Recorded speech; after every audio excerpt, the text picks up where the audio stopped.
inmediato. Así que les pido harta concentración, ojalá puedan tener un café a mano. Yo en el intermedio voy a ir por un café más ratito porque la clase es intensa.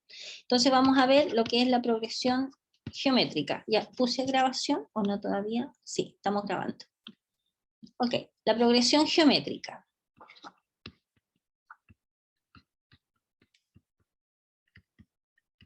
En la progresión aritmética nosotros teníamos un término, para obtener el siguiente le sumábamos un D, para obtener el siguiente le sumábamos un D, etcétera, etcétera. Ahora es diferente, porque para obtener, partimos de un primer término que lo llamamos A o A sub 1, para obtener el siguiente es A por R, para obtener el que viene a continuación, multiplicamos este por R, nos queda A por R al cuadrado, después el siguiente término es A por R al cubo, etcétera, etcétera, etcétera, etcétera, ¿ya? Entonces, el término enésimo de una progresión geométrica es A por R elevado a n menos 1, ¿ya? Este es el término enésimo. La razón, el R, va a ser igual a un término partido por el término anterior. Este que está acá se llama razón. Y la suma de los primeros n términos de una progresión aritmética es A por 1 menos R a la n, partido por 1 menos R. ¿De acuerdo? Esta es la suma de los primeros. Y estas son todas las fórmulas que vamos a usar en una progresión geométrica. ¿Ok? Si quieren le sacan una foto y después vamos a ir a la pizarra. Perdón, vamos a ir al apunte para ver un ejercicio, por lo menos un ejercicio de progresión geométrica. Por ejemplo, bueno, todos los demás ejercicios ustedes los tienen que hacer. O sea, yo voy a, por ejemplo, vamos a visualizar un ejercicio que es una aplicación de nueva progresión geométrica, ¿ya? Fíjense en este ejemplo de aplicación. Dice, una persona decide arrendar un departamento en UF durante el año 2014. Acuerda reajustar la renta mes a mes en un porcentaje fijo. El arrendatario calcula que en el mes de junio deberá pagar 15,77 UF. ¿Qué significa esto? El mes de junio sería enero, febrero, marzo, abril, mayo, junio. O sea, eso traducido a anotación para poder trabajar con las fórmulas de la progresión geométrica, significa, voy a usar el lápiz rojo mejor, se nota más, que A sub 6 es 15,77. O sea, la sexta cuota es 15,77. Y además que en el mes de diciembre deberá pagar 16,74. En el mes de diciembre sería la 12ª cuota, o sea que A sub 12 es 16,74. ¿Ya? Usando la fórmula que A sub n es A por R elevado a n menos 1, que es la fórmula del término enésimo de una progresión geométrica, que vamos a tener que A sub 6, ¿qué cosa es A sub 6? Va a ser el primer término, que en este caso se denota por A sub 1, por el R elevado a 6 menos 1, que sería 5. ¿De acuerdo? Y aquí nos queda la primera ecuación. Después, ¿cómo se escribe el A sub 12? El A sub 12 sería el primer término, que A o A sub 1, por R elevado a 12 menos 1, que sería 11. Por lo tanto, ahí tenemos la segunda ecuación, ¿ya? Que la ponemos en un sistema, y por ejemplo, para poder resolver esta ecuación, por ejemplo, podemos tomar el numerito que está abajo, esta expresión, y dividirla por la de arriba. O sea, nos va a quedar A sub 1 R elevado a 11, dividido por A sub 1 R elevado, a ver, lo voy a escribir mejor. Nos va a quedar A sub 1 R elevado a 11, dividido por A sub 1 R elevado a 5, igual a 16,74, dividido por 15,77, ¿cierto? Fíjense que se simplifican la primera cuota, en este caso la sub 1, y nos queda R elevado a 6 igual a este número. ¿De acuerdo? Entonces, para sacar cuánto vale R, le sacamos raíz sexta a este número. Y al sacar raíz sexta, da que R vale 1,62. ¿Estamos de acuerdo? Tenemos el R, tenemos la razón. Esta que está acá sería la razón. Teniendo la razón, reemplazamos en cualquiera de las dos ecuaciones y obtenemos el primer término. Por ejemplo, reemplazamos la primera y despejamos el A, o el A sub 1 y nos va a dar que A sub 1 es 15. ¿De acuerdo? Teniendo la razón y el primer término, podemos responder cualquier pregunta que se nos haga. ¿De acuerdo? Entonces, la primera pregunta dice, ¿cuál será la renta en el mes de enero? O sea, bueno, en este caso es inmediata porque ese es el A sub 1, porque corresponde a la primera cuota. ¿De acuerdo? Entonces, el A sub 1 es 15. Tenemos lista la pregunta A. ¿Cuál es el porcentaje de reajuste mensual? O sea, en el fondo, ¿qué es lo que nosotros estamos haciendo? Es que el R que nosotros le estamos agregando, fíjense en la parte B, el monto de reajuste mensual va a ser el R-1. ¿Por qué el R-1? En el R tenemos 1,010, y si le quitamos 1, ¿por qué? Porque cuando hablamos del reajuste hay que quitarle el R, a ver, ¿cómo les pongo? En el mes de enero, fíjense que van a ser 15, es 15. El siguiente mes sería 15 multiplicado por el R, que en este caso es 1,01, ¿cierto? 1,01. O sea, en el siguiente mes va a ser 1,01. A ver, con calculadora, sería el segundo mes, ¿cuánto tendríamos? Oh, no tengo calculadora. Ah, esperen, déjenme que voy a buscar mi calculadora.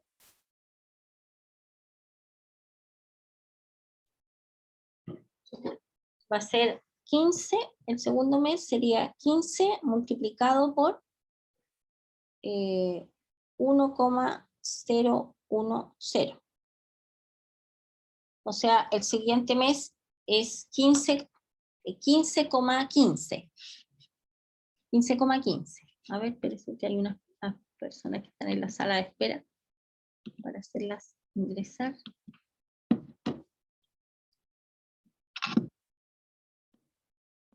Segundo mes va a ser 15.15, ¿cierto? ¿Sí? ¿Lo calcularon? Y así podemos calcular todos los meses. Entonces, en la pregunta, ¿cuál es el porcentaje de reajuste mensual? Va a ser 1 menos el 0, si se fijan, corresponde al 1%, de acuerdo al pasarlo a porcentaje. Después dice el total que pagará, que va a pagar en total el año 2014, en el fondo es todo lo que va a pagar en las 12 cuotas.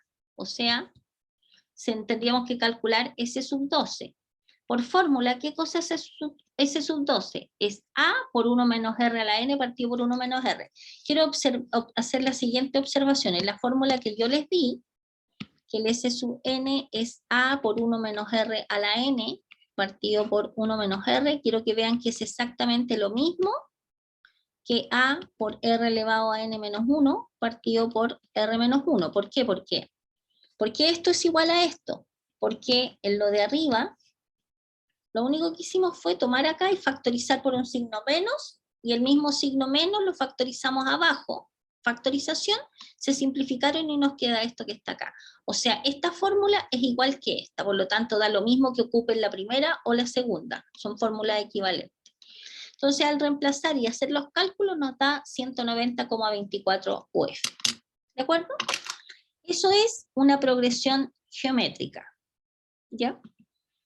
Ahora, ¿qué podemos hacer ahora? Bueno, ahora vamos a ver la progresión. A ver, ¿qué es esto? Ah, no, esto es un ejercicio de sumatoria.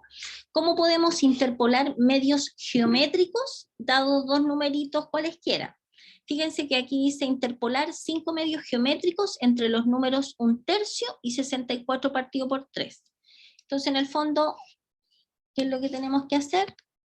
Vamos a tener el primer número es 1/3.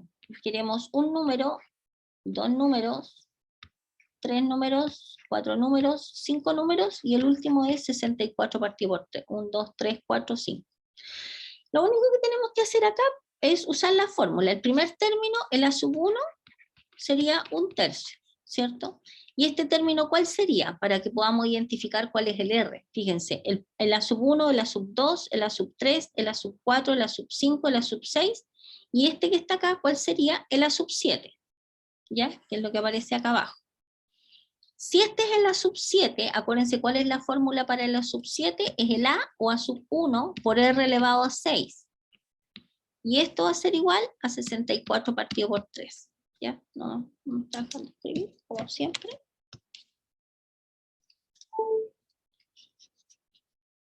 Si ahora me deja.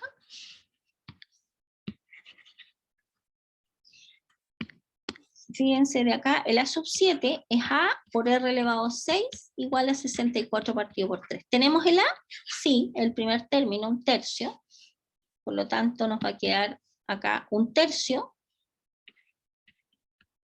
por R elevado a 6 igual a 64 partido por 3. Por lo tanto, R elevado a 6 vale 64. Y para sacar el R, simplemente aplicamos a ambos lados la raíz sexta, y nos va a quedar la raíz sexta de 64, que es 2. Por lo tanto, teniendo el R, nosotros simplemente partimos del primer término, que sería un tercio. Al un tercio le sumamos 2 y obtenemos 2 tercios. Al 2 tercios le sumamos 2 y obtenemos el 4 tercios. Al 4 tercios le sumamos 2 y obtenemos el 4 tercios, y a este, etcétera. ¿Está bien? ¿O no está bien? ¿Qué cosa dije incorrecto recién yo? Bueno, mi reacción así fue como al revés. ¿Le sumamos el R o lo multiplicamos por el R? Fíjense que estamos en un problema de progresión geométrica. Se multiplica. Se multiplica por R, ¿no es cierto? Yo dije sumar. No, partimos con un tercio, lo multiplicamos por el R, por 2, y nos queda el 2 tercios. Multiplicamos de nuevo por el R y nos queda 4 tercios. Multiplicamos por el R y nos queda 8 tercios, etcétera, etcétera. ¿De acuerdo? ¿Ya? Ya. Y eso sería. ¿Ok? Ya. Ahora, bueno, esa progresión geométrica infinita. Y ahora vamos a pasar al siguiente apunte, que es este que está acá. Lo tengo que sacar. Coeficientes binomiales. Bueno, primero, antes de entrar al coeficiente binomial, vamos a ver la progresión armónica. Tenemos la aritmética, tenemos la geométrica, y ahora vamos a ver la progresión armónica, ¿ya?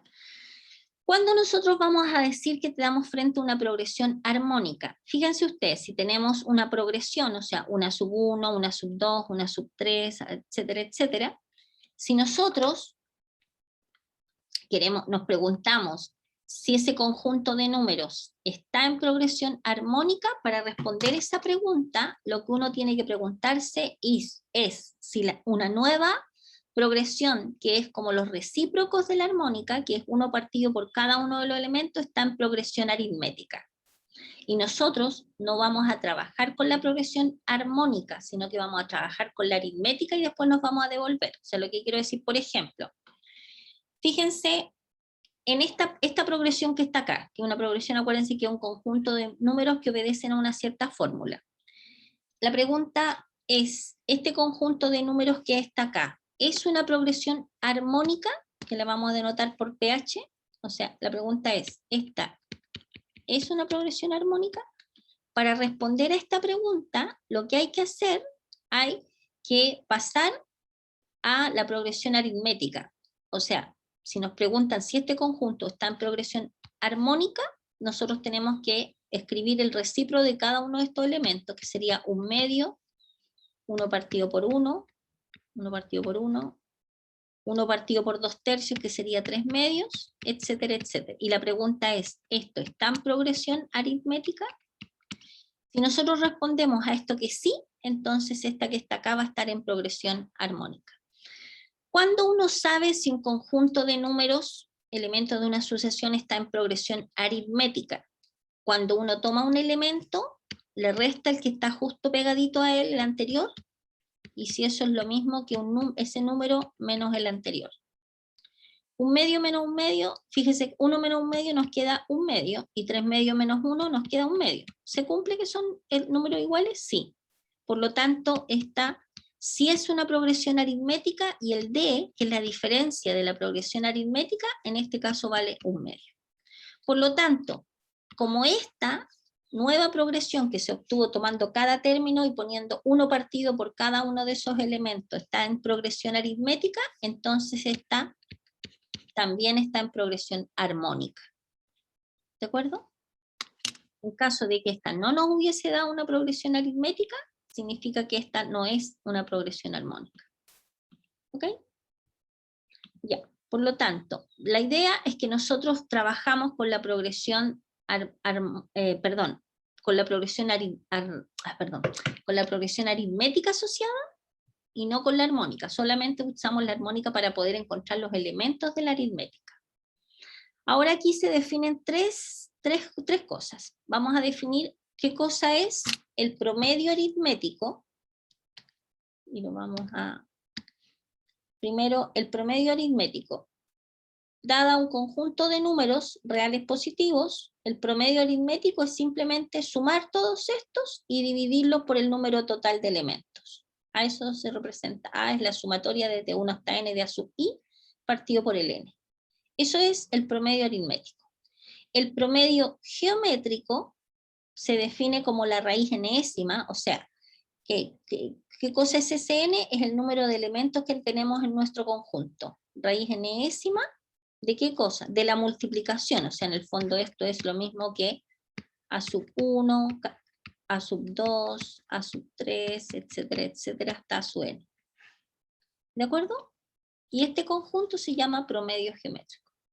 Y el promedio armónico es el número total de elementos dividido por la sumatoria, o sea, en el fondo va a ser igual esto a n partido por 1 partido por a sub 1, o sea, 1 partido por este número, más 1 partido por el a sub 2, más 1 partido por a sub 3, más puntitos, puntitos, 1 partido por a sub n. Y a este se le conoce como promedio armónico. Y hay una propiedad que nos dice que el promedio aritmético siempre es mayor que el geométrico, y el geométrico es mayor que el armónico. ¿De acuerdo? Y acá aparece un ejemplo para que ustedes después lo estudien, digamos, porque no es otra cosa más que reemplazar los números y hacer el cálculo. ¿Ya? A ver, por ejemplo, veamos este otro ejercicio. Los tres primeros términos, ya, vamos a hacer este ejercicio enterito. Dice, los tres primeros términos de una progresión son, los tres primeros términos son el 2, el 4 y el 8. Sabiendo que si se incrementan los dos primeros términos en una unidad, o sea que se nos está diciendo que los dos primeros términos de una unidad, o sea, tendríamos el 3, el 5, y se disminuye en la misma cantidad el tercero, o sea, 8 menos 1, 7. ¿Ya? Y se genera unos nuevos números. Dice, los recíprocos o inversos multiplicativos de los números que resultan forman una progresión del tipo armónica. Ah, ¿de qué tipo? Entonces nos dice lo siguiente, los inversos de estos, que sería un tercio, un quinto y un séptimo, esto no está, digamos, esto hay que llenarlo.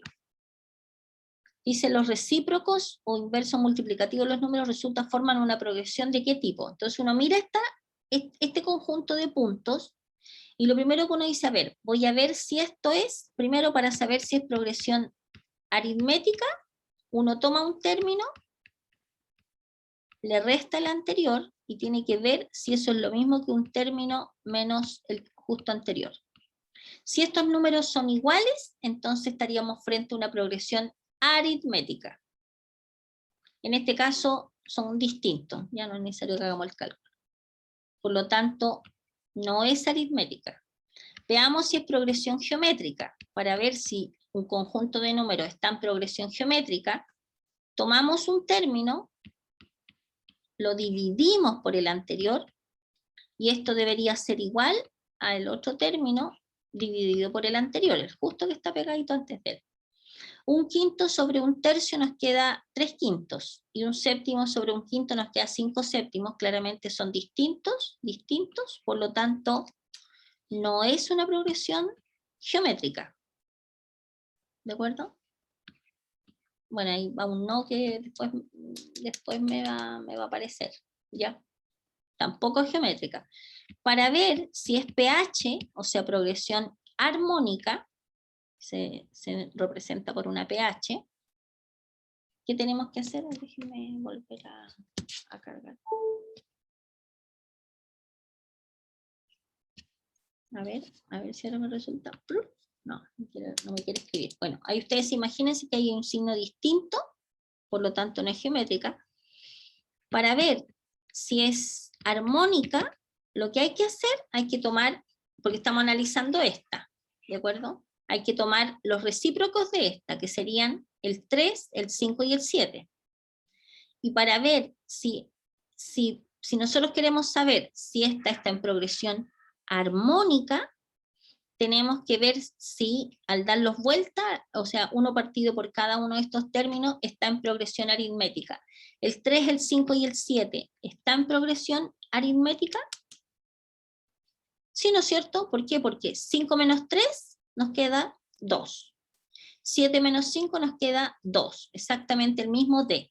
Por lo tanto, sí estaría en progresión armónica. ¿Por qué? Porque esta nos dio aritmética. ¿Ya? Bueno, no pude escribir ahí, pero pH sí es. Y el motivo es el que le acabo de explicar. Ahora me aparecieron los rayones. ¿De acuerdo? ¿Ya? Entonces, se pide el término que ocupa el lugar 150. ¿De acuerdo? Entonces, fíjense que nosotros estamos analizando los 3 primeros términos de esta progresión, el 2, 4, 8. ¿Ya? Y después, ¿se acuerdan que hicimos? Estábamos analizando qué es lo que pasa con el 3, la sucesión formada por el 3, el 5 y el 7, ¿cierto? Y acá dice el término que ocupa el lugar 150. Bueno, el primer término es 3, ¿no es cierto? El A. ¿Cuál es la diferencia en esta progresión aritmética? 2. Por lo tanto, el lugar que ocupa A sub 150, acuérdense que por fórmula es A más n-1 por D. El A vale 3, más 150 menos 1 sería 149 multiplicado por D, que vale 2. ¿Cierto? Y nos quedaría, a ver, progresión aritmética, nos queda 301, que es este que está acá. Y el término que ocupa el lugar 150 en la progresión armónica es 1 partido por el que encontramos recién. ¿De acuerdo? Acuérdense que cuando uno está trabajando con la progresión armónica, en el fondo pasa a trabajar en la progresión aritmética y después de eso se devuelve. ¿Ya? Ya. Ahora vamos a entrar a una definición que es un número factorial. Fíjense, primera definición. El factorial de un número no es otra cosa más que el n factorial corresponde a 1 por 2 por 3 hasta n. O sea, por ejemplo, si nosotros tuviéramos que encontrar el factorial de 5 factorial, va a ser 1 por 5, perdón, 1 por 2 por 3 por 4 por 5. Y uno multiplica todos esos numeritos. Fíjense que en el ejemplo de acá, 3 factorial es 1 por 2 por 3, y eso sería 6. O sea, en el fondo, el 3 factorial es una forma abreviada de escribir el 6. El 5 factorial, como les dije recién, es 1 por 2 hasta 5. Y eso uno multiplica y le queda 1207. Perdón, 120, perdón. 1 por 2, 2, 2 por 3, 6, 6 por 4, 24, 25, 4 por 5, 120. Bueno, ahí quedó pegado. Y el 7 factorial, de la misma manera, es 1 por 2, por 3, por 4, hasta 7. ¿De acuerdo? ¿Ya? Ok. A ver, por ejemplo, ¿cuál es la interpretación del número factorial? El número factorial de n indica el número de arreglos o ordenaciones distintas que se pueden hacer con n objetos en exactamente n posiciones. O sea, por ejemplo, si nosotros tuviéramos por ejemplo, 3 objetos. Vamos a ver, por ejemplo, si tuviéramos la letra A, la letra B y la letra C.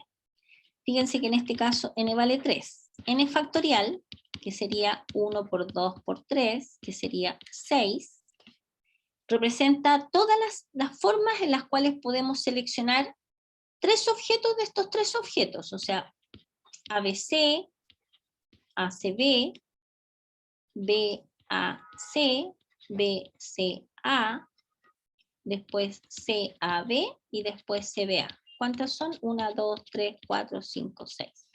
¿De acuerdo? O sea, significa que hay 6 formas distintas que nosotros podemos ordenar 6 objetos. O sea, en el fondo se llama número, a eso corresponde el número de permutaciones. ¿Ya? Se llama permutaciones. ¿Ok? Ya, ahí hay otros ejemplos más. Ahora vamos a definir el número combinatorio. Fíjense, el número combinatorio m sobre n, el m tiene que ser un número mayor o igual que el n, y se define como m factorial, o sea, el que está arriba, esto no es la fracción m partido por n, ya, se lee m sobre n, pero no es la fracción m partido por n, sino que el número combinatorio, donde el número que está arriba siempre tiene que ser mayor que el de abajo, mayor o igual que el de abajo. Es m factorial partido por n factorial por m menos n factorial. Bueno, en los factoriales, una cosa que me salté, cada vez que aparezca el 0 factorial es igual a 1. 0 factorial siempre es igual a 1. ¿De acuerdo? Entonces, la fórmula de m sobre n es m factorial partido por n factorial, o sea, el factorial que está acá, multiplicado por la resta, o sea, tomamos el de arriba y restamos el de abajo, m menos n en factorial. ¿De acuerdo? ¿Ya? Aquí hay un ejemplo. Por ejemplo, consideramos el 10 sobre 7 factorial. Y voy a irme a la pizarra porque vamos a hacer esa ecuación y lo otro en la pizarra. ¿Ya? Para poder escribir sin tanta tranca. Y vamos a hacer 10 sobre 6 sin tanta. Vamos a la pizarra.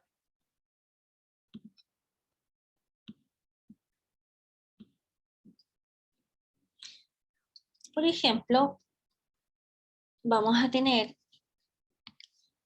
primer ejercicio, calcular cómo es 10 sobre 7. Por definición, es el factorial del de arriba, partido por el factorial del de abajo, multiplicado por la resta de 10 menos 7, que nos quedaría 3 factorial. Entonces, lo que nos conviene hacer siempre, uno elige cuál de estos dos es más grande, y ese uno lo descompone a llegar hasta el factorial que es menor. Por ejemplo, entre el 10 y el 7, fíjense, están de acuerdo que esto es lo mismo que 10 por 9 por 8 por 7 factorial. Sí, ¿no es cierto? Porque aquí en el 7 factorial aparece 7 por 6 por 5 por 4 por 3 hasta 1. Y abajo dejamos el 7 factorial tal cual, y el 3 factorial lo podemos escribir como 3 por 2 por 1, que es lo mismo que 1 por 2 por 3. Este se simplifica con este, el 3 lo podemos simplificar con el 9, y el 2 lo simplificamos con el 8. ¿Ya? Entonces sacamos este número y nos queda 10 por 3, 30, y 30 por 4 nos queda 120. Por lo tanto, 10 sobre 7 es 120. ¿Ya? Y ahora vamos a revisar una ecuación donde aparecen los factoriales, ¿ya? Entonces, por ejemplo, la ecuación 2n sobre 3 partido por n sobre 2 igual a 44 partido por 3, ¿ya? Entonces, lo primero que vamos a hacer, voy escribiendo el lápiz que me alcance, es ¿qué cosa es 2n sobre 3 en número combinatorio? Por fórmula es 2n factorial partido por 3 factorial multiplicado por 2n menos 3 factorial. ¿Estamos de acuerdo? Usando la fórmula nomás, factorial. Y n sobre 2 es n factorial partido por 2 factorial multiplicado por n menos 2 en factorial. ¿De acuerdo? Ahora observen lo siguiente, acá. A ver, primero acá abajo, en el denominador. ¿Qué es más grande, el n factorial o el n menos 2 factorial? Claramente es más grande el n factorial. Entonces el n factorial lo vamos a descomponer en n por n menos 1 por el anterior por n menos 2 factorial. ¿Y por qué dejamos hasta el n menos 2 factorial? Porque en el denominador nos aparece el n menos 2 factorial, entonces lo vamos a poder simplificar. Entonces 2 factorial multiplicado por el n menos 2 factorial. ¿Ya? Lo mismo vamos a hacer arriba. ¿Cuál es más grande? ¿El 2n factorial o el 2n menos 3 factorial? Claramente es más grande el 2n factorial, ¿cierto? Entonces, ¿qué vamos a hacer? Como este es más grande, lo mismo. 2n sería multiplicado por 2n menos 1, fíjense que se le resta 1, por 2n menos 2, por 2n menos 3, factorial. Y ahí nos quedamos, ¿por qué? Porque la idea es que podamos simplificar. Ahora, ¿qué se va? Se simplifica este con este en el numerador, y en el denominador se simplifica este con este otro. ¿De acuerdo? Ya, y esto va a ser igual. En el numerador nos va a quedar arriba 2n por 2n menos 1 por 2n menos 2. Todo esto partido por 3 factorial. Y 3 factorial es 3 por 2, que es 6, ¿no es cierto? 6. Y esto multiplicado por esta fracción que está abajo, invertida, dada vuelta, ¿no es cierto? Entonces nos queda 2 factorial arriba, que es 2, porque es 2 por 1. Partido por n menos 1, por n menos... perdón, por eso no. ¿Ya? Y esto se supone que es igual, bueno, aquí me lo comí, esto es igual a 44 partido por 3, porque acuérdense, 44 partido por 3, nosotros estamos trabajando con una ecuación. ¿Sí? Ahora simplificamos 2 por 1 y 2 por 3. Entonces nos va a quedar, fíjense acá arriba, vamos a tener 2n por 2n menos 1, aquí podríamos factorizar por 2 también, 2 por n menos 1 en el numerador, y esto multiplicado por este que se fue, así que, y todo esto partido por 3 por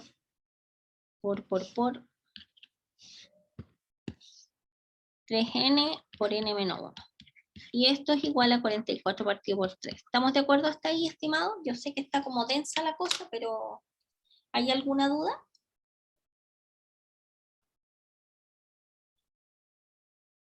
Ya, sigamos.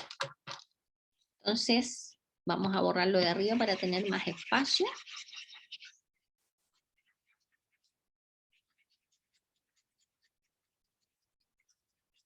Y vamos a ver si podemos simplificar algo, alguna otra cosa.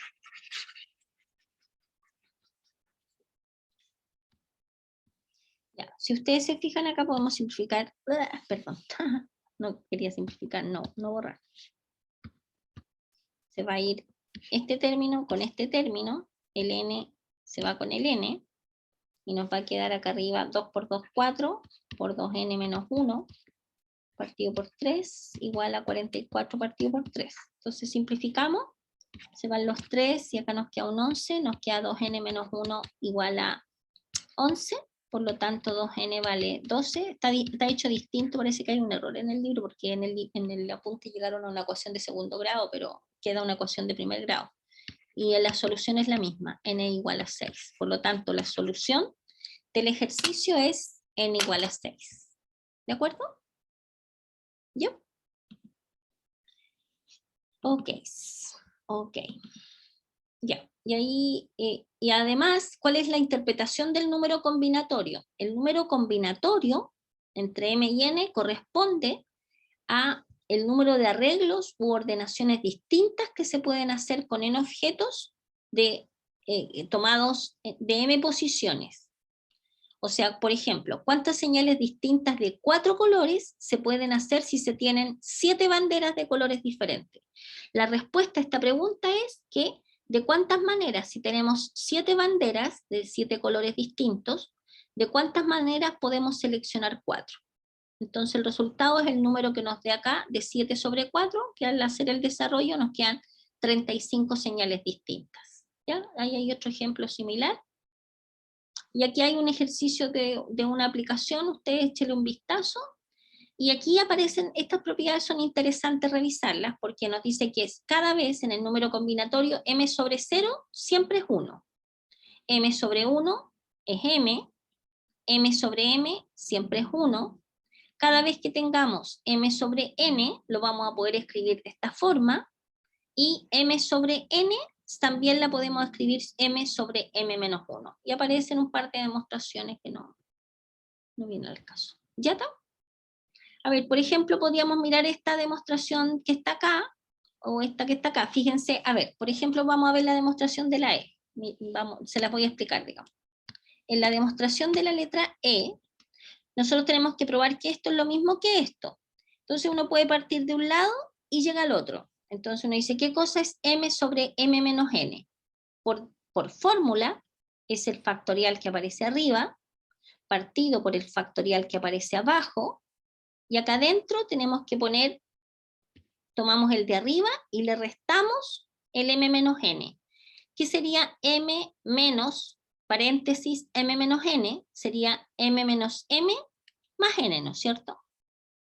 Entonces esto va a ser igual a esto partido por esto, porque aquí nos quedó n factorial, queda lo mismo ponerlo como factor en la segunda parte que ponerlo al comienzo, porque acuérdense que el orden de los factores no altera el producto, entonces nos queda m factorial sobre n factorial por m menos n factorial, y efectivamente esto corresponde a la definición original, que es m sobre n. ¿De acuerdo? ¿Ya? Ya. Ahora les voy a mostrar.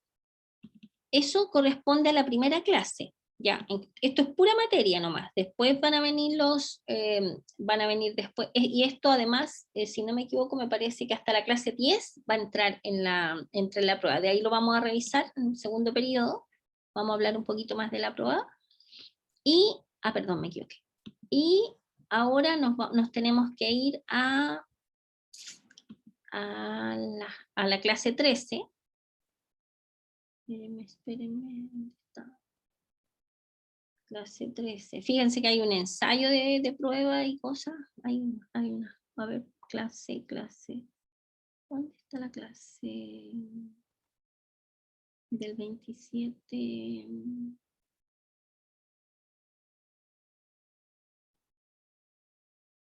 ¿La ven? La del 27 debería estar por acá. Al 28, perdón.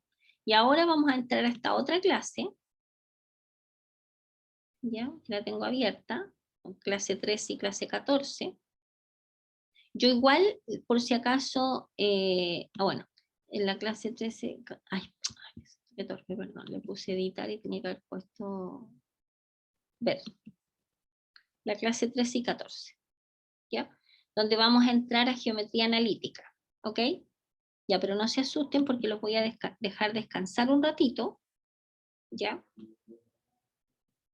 Van a descansar ahora unos, a ver, ya, sí, entonces. Ahora vamos a ver la clase número 14, donde vamos a ver las distintas ecuaciones de la recta, ¿ya? A ver, primero, a ver, déjenme echar un vistazo, voy a echar un vistazo así en general,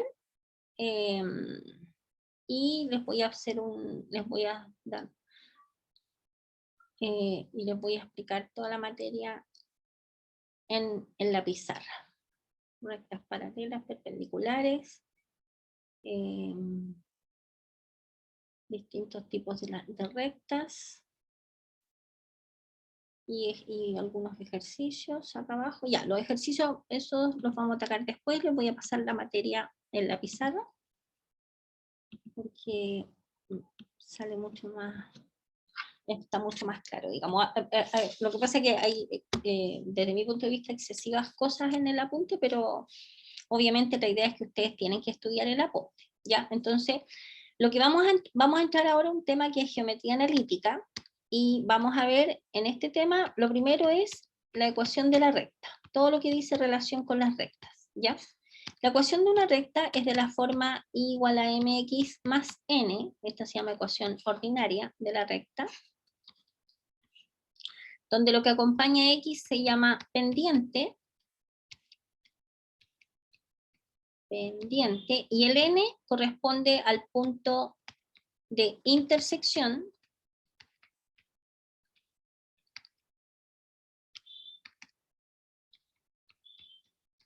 de la recta con el eje Y. ¿De acuerdo?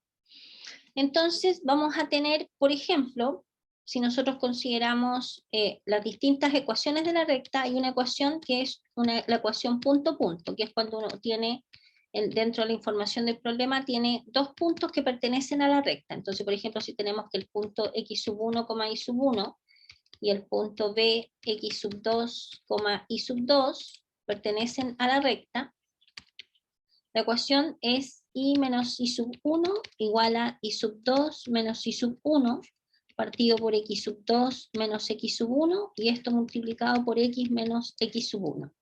Esta ecuación que está acá es la ecuación de la recta que se llama punto-punto. ¿De acuerdo? Y esta cosita que aparece acá, este número que está acá, corresponde al m que habíamos definido antes. ¿De acuerdo? Después hay una ecuación que se llama la ecuación punto pendiente, que es cuando tiene una pendiente y un punto que pertenece, tiene m y un punto x sub 1, y sub 1 que pertenece a la recta. Entonces la ecuación va a ser y menos y sub 1 igual a la m por x menos x sub 1. Esa es la que se ocupa en el caso que uno tiene, que en el enunciado aparezca el punto y la pendiente. Después hay una ecuación que se llama ecuación de segmentos.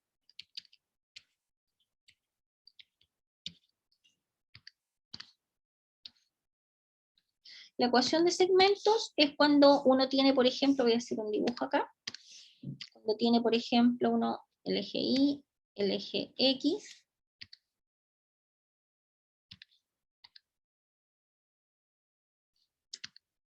y nosotros tenemos acá la recta, por ejemplo, esta recta que está acá.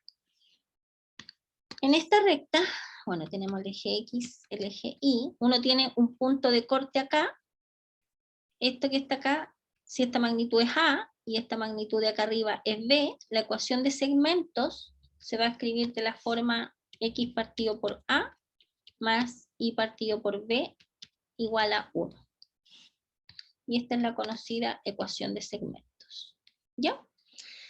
Además de eso, si quieren le sacan una foto a esto, porque después lo vamos a ocupar cuando nos pongamos a hacer los ejercicios que aparecen en el apunte. Además de esto, nosotros tenemos lo siguiente. A ver, vamos a visualizar esto en un dibujo.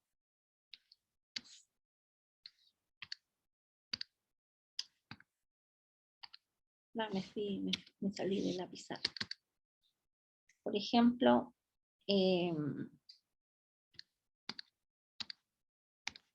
supongamos que tengamos esta recta que está acá.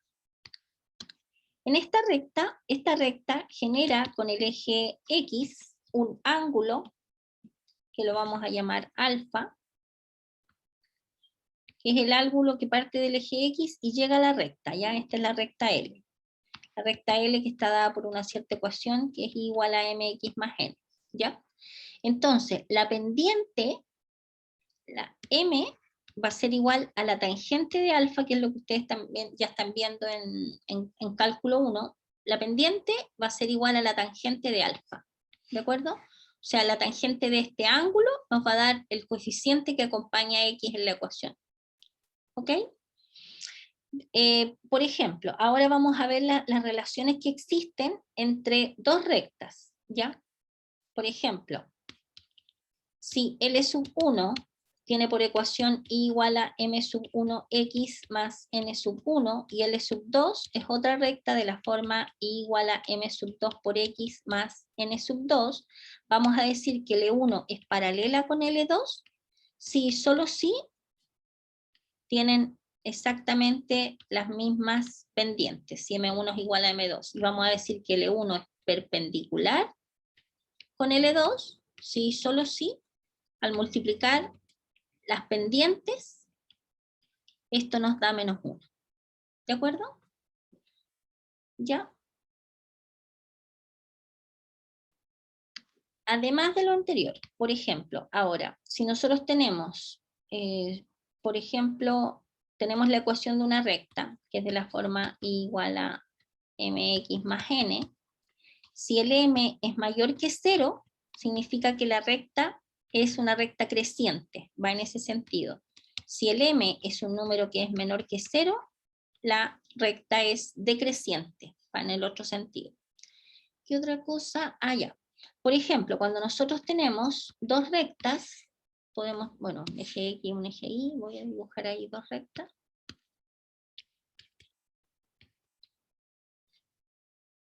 Tenemos, por ejemplo, esta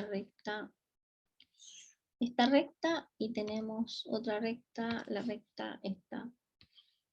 Uy, perdón, no quería hacer otra recta. Y esa recta que está ahí, esa recta verde,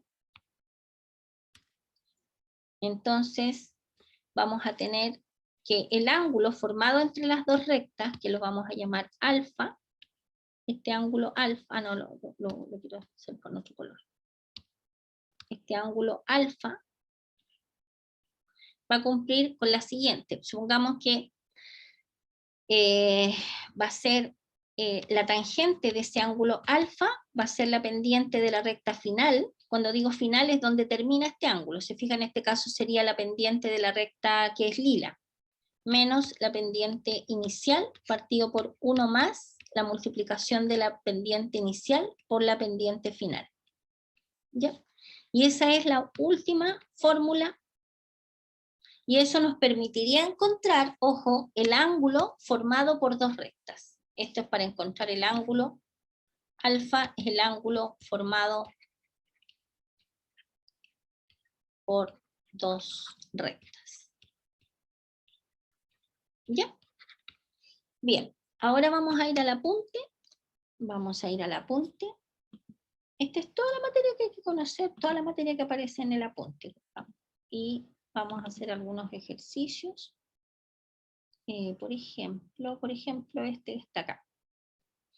Encuentre la altura del triángulo formado por los puntos menos 1, menos 2, 0,3 y 2, menos 1. Entonces primero vamos a hacer el dibujo.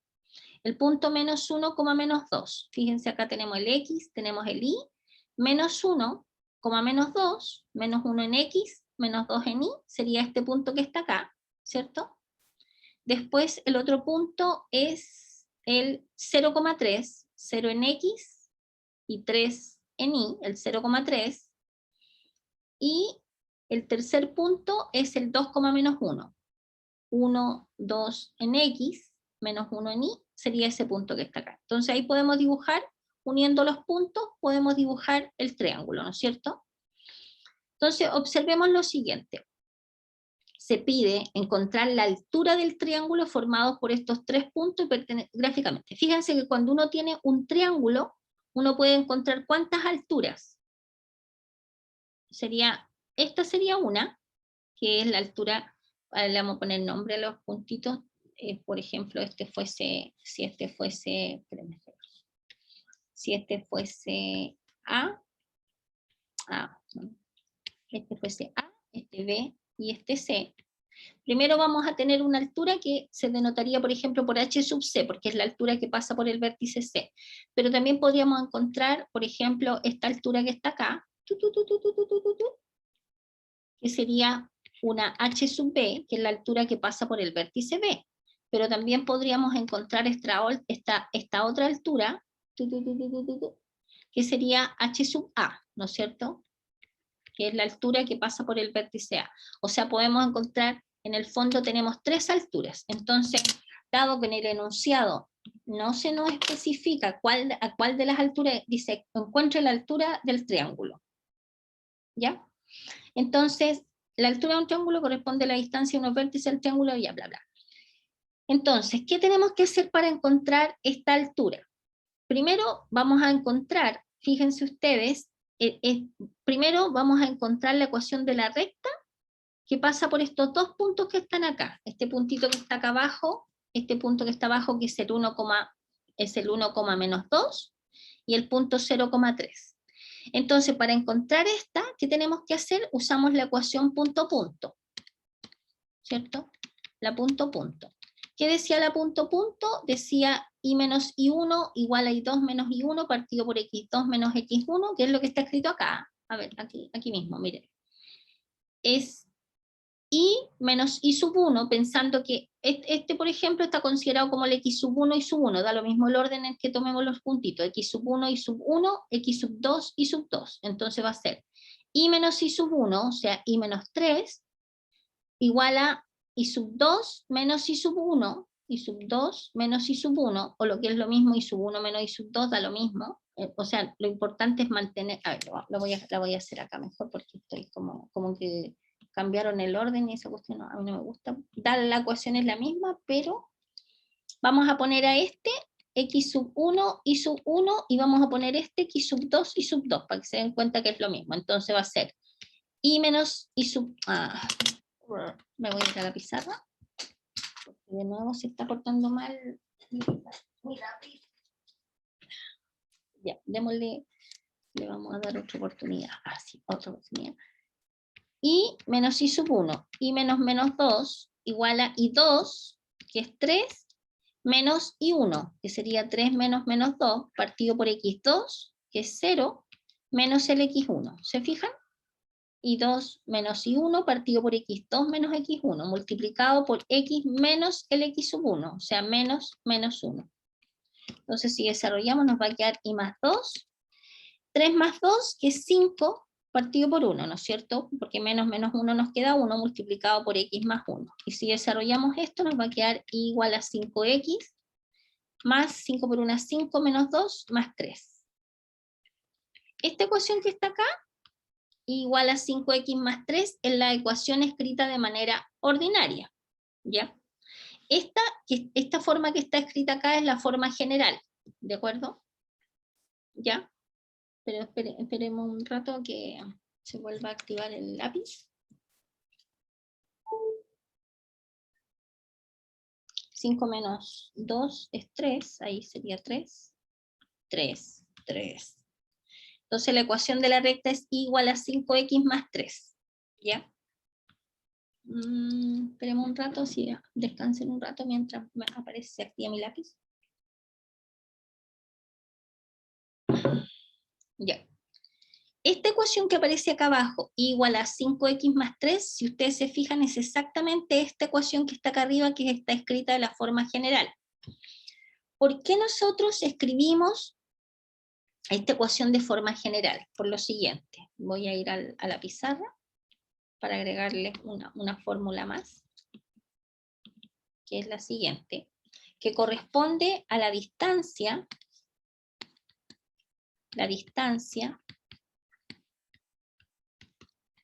de un punto a una recta, de un punto, por ejemplo, un punto x sub 0, y sub 0, a una recta que la vamos a dejar escrita de la forma general, a x más bi más c igual a 0. ¿Ya? Esta distancia, la distancia de un punto a una recta L, esta va a ser la ecuación de L, y este es el punto A, va a ser igual a, tenemos que, perdón, no le voy a poner A, le voy a poner P mejor, para no confundir con el otro coeficiente, del punto P a la recta L, va a ser igual. Lo que tenemos que hacer es acá, lo que define la recta L, sin L igual a 0, sino que acá en la expresión, tenemos que evaluar, en vez del x vamos a poner un x sub 0, y en vez del y ponemos el y sub 0. Va a ser la evaluación de esto partido por la raíz del a al cuadrado más el b al cuadrado. Y esta fórmula que está acá es lo que nos va a dar la distancia a un punto de una recta. ¿Sí? En dibujo hay una recta, hay un puntito. Fíjense que la distancia de este punto a esta recta, podría uno decir, ¿es esta, es esta, es esta? No. Es la que forma un ángulo de 90 grados con la recta. O sea, es una sola, esa distancia, y es esa. Esta es la distancia. Este es el D. Lo que mide eso corresponde al valor que nos va a dar acá. ¿De acuerdo?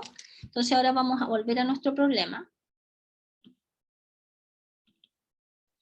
Acá, en este ejercicio, fíjense que por eso es que la ecuación está escrita de esta manera, pero es exactamente la misma ecuación que habíamos llegado nosotros, que nosotros habíamos tenido y igual a 5x más 3.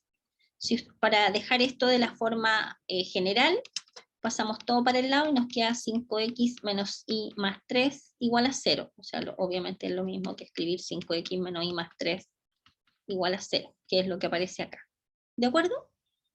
Entonces, una vez que la tenemos escrita acá, fíjense que como tenemos esta recta y tenemos este punto, entonces, ¿qué tenemos que sacar para saber cuánto mide h? Simplemente la distancia de este punto a la recta. Entonces, la distancia de este punto a la recta, ¿qué tenemos que hacer? Me comí el valor absoluto en la fórmula, lo vamos a corregir inmediatamente. ¿Por qué? Porque las distancias son números positivos, ¿no es cierto? Entonces, me comí este valor absoluto, hay que ponerlo, ¿ya? ¿Ok? Ya, entonces volvamos al apunte. Entonces la distancia de este punto a la recta, que va a ser h, lo que hay que hacer, hay que tomar esta ecuación de la recta, en vez del x, poner este que está acá, que es como el x sub 0, y este que está acá es el y sub 0. En vez del x vamos a poner un 2, y en vez del y vamos a poner un menos 1. ¿Se fijan? Entonces va a ser 5 por 2 menos el menos 1 más 3 en valor absoluto. Partido por la raíz de el a. ¿Cuál es el a? El a es lo que acompaña a x al cuadrado, más el b, que es lo que acompaña a y, que es un menos 1 al cuadrado. Ya ahí es un cálculo y nos da este valor. Por lo tanto, esa altura es 14 partido por raíz de 26. ¿Se entendió, estimados? ¿Sí? ¿Más o menos? ¿Sí? Ya. Bueno, aquí aparece la demostración, pero en realidad no nos interesa porque esas cosas no se nos pide. Ya, y el resto de ejercicios, yo les sugiero que trabajen con los demás ejercicios que aparecen en el apunte, pero las fórmulas, toda la materia, la tienen completa en la parte de la pizarra. Ahora nos falta, no hemos terminado, nos falta otra parte, lo vamos a ver al tiro, que es la clase número 13. Bueno, partimos solamente con la ecuación de la recta, después vamos a seguir. Vamos a ver el binomio de Newton y después vamos a volver, fíjense que acá aparecen ejercicios donde se ocupa la distancia entre dos puntos, la definición de punto medio, y aparece abajo un poquito más de geometría analítica, ¿ya? Entonces vamos a ver el binomio de Newton. Tienen 5 minutos, ya. Vamos a ver ahora la clase número 13, que es el binomio de Newton, ¿ya? Entonces, primero es una fórmula que nos permite calcular cada vez que uno tenga un binomio elevado a cualquier potencia n. Entonces, a más b elevado a n.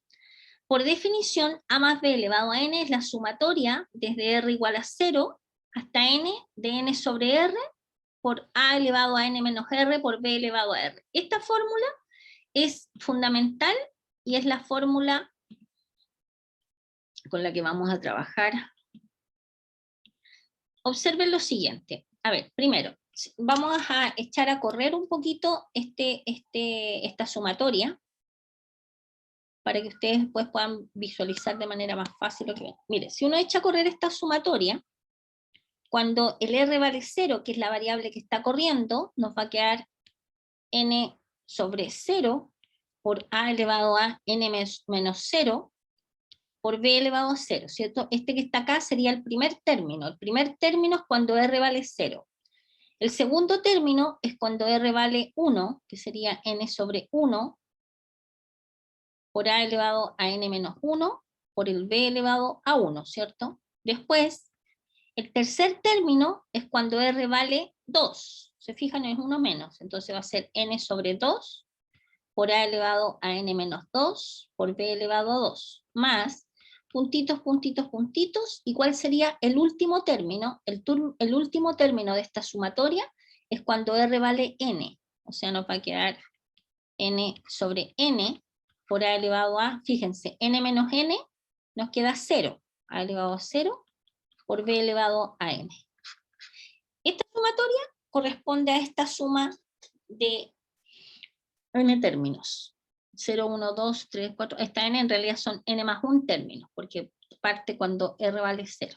¿De acuerdo? Ya, y aquí aparecen los distintos desarrollos. ¿Ya? Entonces yo me voy a ir a la pizarra de nuevo para explicarles la materia y después hacemos ejercicios. Miren, entonces, binomio Newton. Perdón, con otro lápiz. Con lápiz, vamos a hacer con lápiz fucsia. Binomio de Newton.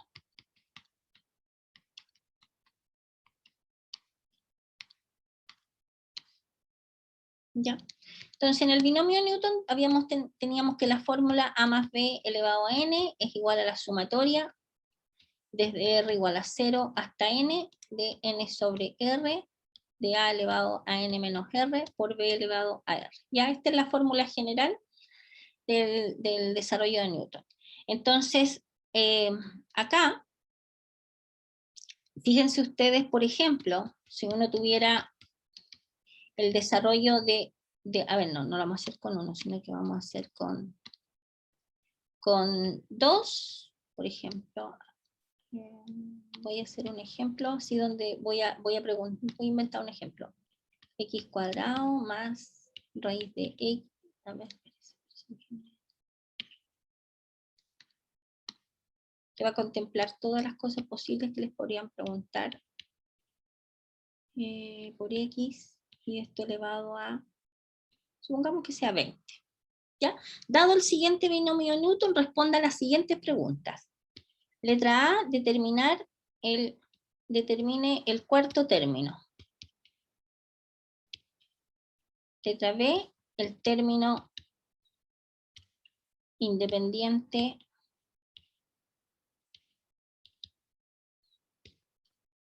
de X. Letra C, el término central. Letra D, el último término. El último término del binomio. ¿Ya? Esto como que contempla todas las cosas posibles que se pueden preguntar. Entonces, lo primero que hay que hacer acá es identificar cada uno de los, respecto de la fórmula que nosotros tenemos acá arriba. Vamos a poner con lápiz azul. Respecto de esta fórmula que está acá, vamos a identificar cada uno de los elementos. Por ejemplo, en este caso, el A corresponde a X al cuadrado, ¿cierto? El primer término. El B, ojo que tiene que ser con signo y todo el B corresponde a menos 2/3 X, ¿de acuerdo? Y nuestro N es 20. ¿Estamos de acuerdo? Fíjense que cuando nosotros hablamos del cuarto término, a ver, cuando el R vale 0, nosotros vamos a tener el primer término. Cuando R vale 1, cuando echamos a correr la sumatoria, cuando R vale 1, tenemos el segundo término. Cuando R vale 2, obtenemos el tercer término. ¿Se fijan? Entonces, si yo les pido acá el cuarto término, para encontrar el cuarto término, el R ¿cuánto va a valer? Primer término R vale 0, segundo término R vale 1, tercer término R vale 2, siempre es 1 menos. ¿Se fijan? Por lo tanto, el cuarto término es cuando R vale 3. O sea, para encontrar el cuarto término, lo que tenemos que hacer, tenemos que reemplazar en esta sumatoria, en vez de el valor de R por un 3. Pero para eso, previamente, vamos a escribir la fórmula de este binomio en particular. La sumatoria, desde R igual a 0 hasta 20, de 20 sobre R por A. A ver, voy a borrar acá. Habíamos dicho que el A es X al cuadrado, el A elevado a N menos R, por el B, que es menos 2/3 por dx elevado a R. ¿De acuerdo? Ya, acabamos de ocupar la fórmula de arriba. Voy a borrar acá esto para tener espacio.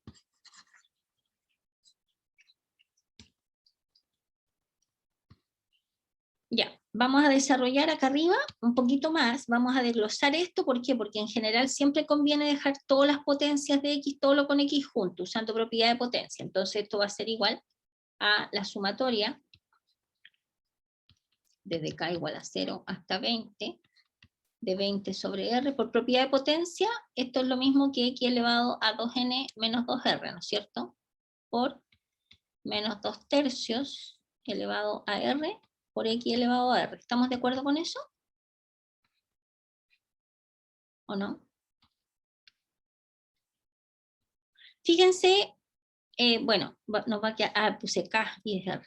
Aquí es una R. Ya. Entonces esto va a ser igual a la sumatoria. Fíjense que lo que estamos haciendo, estamos escribiendo lo mismo, pero queremos dejar la expresión del exponente de X solito, de 20 sobre R por menos 2 tercios elevado a R, multiplicado por X elevado a. Fíjense, multiplicación de potencias de igual base, conservamos la base y sumamos los exponentes. Estoy pensando en las potencias de X. Sumamos los exponentes, nos quedaría 2n menos 2r más r, nos quedaría en el exponente 2n menos r. ¿De acuerdo? Y con esto vamos a trabajar. Fíjense, ahora, vamos a volver a nuestro problema. Ya voy a borrar esto porque ya vimos que es este binomio Newton, en el fondo es igual a esto. Y es con esto con lo que vamos a trabajar de ahora en adelante. Ya, entonces ahora vamos a tener, para encontrar el cuarto término, fíjense, vamos a hacer la letra aquí, el cuarto término es evaluar esta expresión, el argumento de la sumatoria, en R igual a 3. O sea, en el fondo nos va a quedar que el cuarto término va a ser igual a 20 sobre 3 por menos 2 tercios elevado a 3 por X elevado a 2n. Ah, este n nosotros ya lo teníamos, que era 20. Tengo que reemplazarlo. Era 2 por 20, o sea 40. ¿Ya? Este que está acá es 20. Sabemos que es 20 porque lo da el 20 que aparece acá. Por X elevado a 40 menos R, o sea 40 menos 3 sería 37. Y este que está acá, bueno, en algunos casos uno lo tienen que desarrollar usando la fórmula, que 20 sobre 3, 20 factorial, partido por 3 factorial, por 20 menos 3 factorial, y menos 2 tercios elevado al cubo por X elevado a 37. Este que está acá corresponde al cuarto término. ¿Ya? Del desarrollo del binomio Newton. ¿Ok? Ya. Ahora, fíjense que se nos pregunta por el término independiente de X, que no sabemos si es que existe, porque puede que no exista. Cuando uno tiene el desarrollo de un binomio, o de un polinomio, por ejemplo, si yo tuviera 3x a la quinta más 2x menos 5, en esta expresión, ¿cuál es el término independiente de X? En el fondo sería menos 5, ¿no es cierto? Pero si ustedes observan, este menos 5 es lo mismo que uno escriba menos 5 por X elevado a 0. Por lo tanto, el término independiente de X es el coeficiente que acompaña a X elevado a 0. Acuérdense que X elevado a 0 es 1, por eso no aparece. Esto es fundamental. El término independiente de X es el término que acompaña a X elevado a 0. Entonces, para sacar en la letra B el término independiente de X, lo que vamos a hacer es ver cuánto vale R para que el exponente, que en este caso es 40 menos R, valga 0. ¿De acuerdo? Fíjense que para que eso pase, el R tiene que valer 40. Ah, pero ojo, el R que nosotros estamos considerando está entre 0 y 20. El 40 no está contemplado en nuestro ejercicio. Por lo tanto, el término independiente de X no existe. ¿Cuándo no va a existir? Cuando R, o sea, para que exista,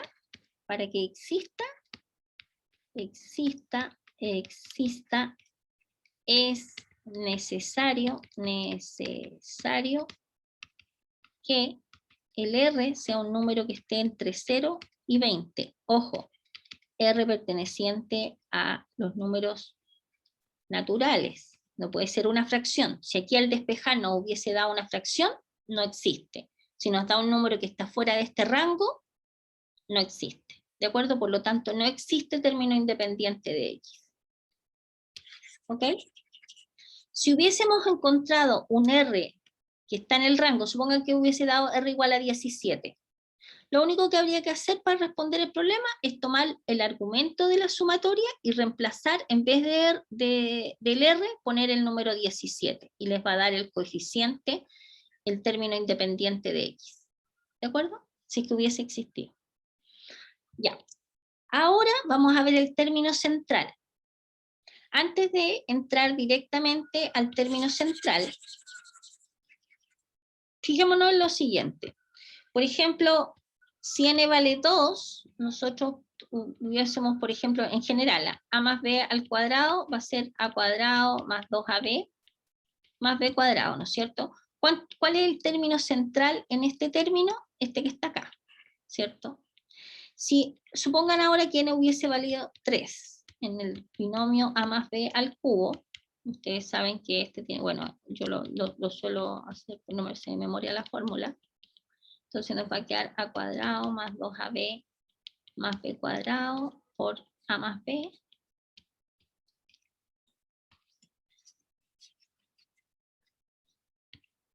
Y eso va a ser igual a al cubo más a cuadrado b más 2a cuadrado b más 2ab cuadrado más ab cuadrado más b cubo. O sea, bueno, esto va a ser igual a al cubo más 3a cuadrado b más 3ab cuadrado más b al cubo. Ya, esto de acá es la deducción nomás. Ya, entonces pregunta. Cuando n vale 3, ¿cuál es el término central? Si ustedes se fijan, no hay un solo término central. Este con este. ¿Cierto? Esos dos serían los términos centrales. Entonces, en general, si n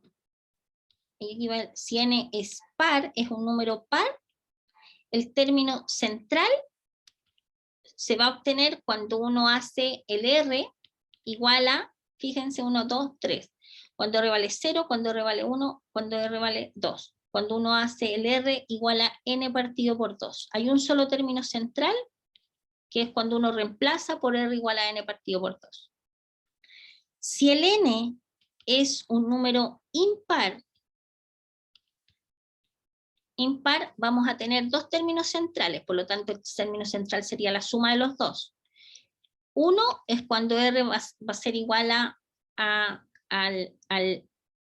n menos 1 partido por 2, y después hay que tomar el R igual a n más 1 partido por 2. Fíjense, en el caso del n igual a 3, sería 3 menos 1, que es 2 partido por 2. Fíjense que esto es cuando R vale 1. Y este es cuando R vale 2. Y el número 2 se obtiene cuando ustedes reemplazan 3 más 1, 4, partido por 2 les queda 2. ¿De acuerdo? En nuestro caso, el n vale 20. Por lo tanto, ¿cuál sería el término central? Es cuando R vale, fíjense cómo es par, 20 partido por 2 nos queda 10. Por lo tanto, voy a borrar todo esto de acá abajo. Vamos a tener un solo término central, que en el fondo nos referimos al término que está al centro.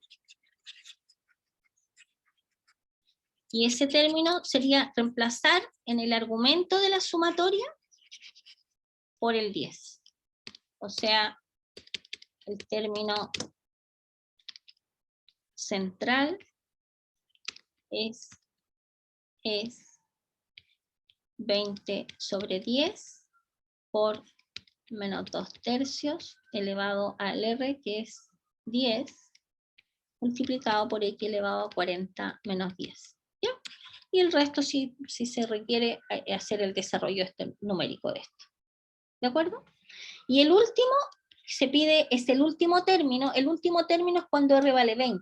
es cuando R vale 20, no es el último término R igual a 20, sino que cuando R vale 20, por lo tanto reemplazamos acá simplemente, de nuevo, nos queda 20 sobre 20 por menos 2/3 elevado a 20 por X elevado a 40 menos 20. ¿De acuerdo? ¿Ya? Y eso es, estimados, todo lo que corresponde a binomio de Newton. Pero no hemos terminado. No. Nos queda todavía de esta clase. Acá abajo hay una parte final. Aquí hay varios ejercicios para que ustedes los estudien. Vamos continuando con la geometría analítica. Vamos a ver acá, en el ámbito de la geometría analítica, la distancia entre dos puntos. Si uno tiene dos puntos cualquiera en el plano, la distancia entre dos puntos se define como esto que está acá, que es el módulo entre x1 menos x2. ¿Ya? Sería x2 menos x1. Por ejemplo, si estamos trabajando no en el plano, sino que en la recta real, la distancia entre dos números simplemente es el valor absoluto de la diferencia entre los dos números, nada más. ¿Ya? Por ejemplo, si tomamos el punto menos 2 y el 5, la distancia entre el menos 2 y el 5 va a ser, a este punto le restamos el otro y nos va a quedar la distancia entre el menos 2 y el 5 sería 7. ¿De acuerdo? ¿Ya? Ahora, ¿qué pasa cuando nosotros estamos trabajando en un plano? La distancia entre dos puntos, cuando trabajamos puntos del plano, va a ser la raíz de x1 menos x2 al cuadrado más y1 menos y2 al cuadrado. En algunos libros ustedes van a ver esto escrito al revés, pero es exactamente lo mismo, el mismo valor. Entonces, por ejemplo, si tenemos el punto P sub 1, el 2,3 y el punto P sub 2 menos 4,5, la distancia entre P1 y P2 va a ser la raíz de 2 menos menos 4, que sería 2 menos menos 4, esto al cuadrado, más 3 menos 5, y todo esto al cuadrado. Y esto en una raíz. ¿De acuerdo? Entonces nos va a quedar adentro 40. ¿Ya? ¿Ok? Y esto corresponde a la distancia entre estos dos puntos. O sea, lo que mide este es raíz de 40. ¿Ya? Hay más ejercicios calculando distancia entre dos puntos. Ahora, cuando uno tiene dos puntos cualquiera, por ejemplo, estos dos puntos que están en el plano, por ejemplo, el punto 2,3, que es este que está acá, y el punto menos 4,5, súper así borroso el punto menos 4,5, el punto medio es el punto que está justo a la mitad entre los dos. Y simplemente se obtiene sumando las componentes x, que sería 2 más menos 4, que sería menos 2 dividido por 2, que sería menos 1, y sumamos las componentes y, que es 3 más 5, que es 8, dividido en 2 nos da 4. Y este punto que está acá corresponde al punto medio. ¿De acuerdo? ¿Ya? Hay otro ejercicio de cálculo de punto medio, y eso es todo, estimados. Acuérdense que la prueba, ahora vamos a hablar un poquito de la prueba, voy a parar la grabación